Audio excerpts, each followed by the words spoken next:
Joshua chapter 5. When all the kings of the Amorites who were beyond the Jordan westward, and all the kings of the Canaanites who were by the sea, heard how Yahweh had dried up the waters of the Jordan from before the children of Israel until we had crossed over, their heart melted, and there was no more spirit in them because of the children of Israel. At that time, Yahweh said to Joshua, make flint knives and circumcise again the sons of Israel.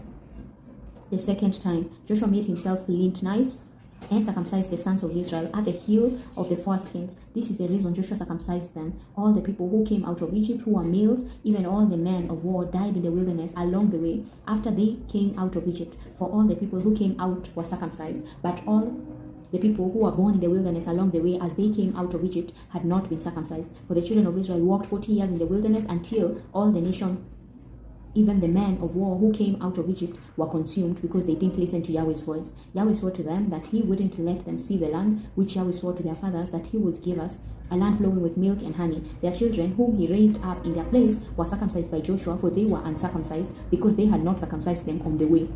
When they were done circumcising the whole nation, they stayed in their place in the camp until they were healed. Yahweh said to Joshua, today I have rolled away the reproach of Egypt from you. Therefore, the name of that place was called Gilgal to this day. The children of Israel encamped in Gilgal. They kept the Passover on the 14th day of the month at evening in the plains of Jericho. They ate unleavened cakes and parched grain of the produce of the land on the next day after the Passover in the same day. The manna ceased on the next day after they had eaten of the produce of the land.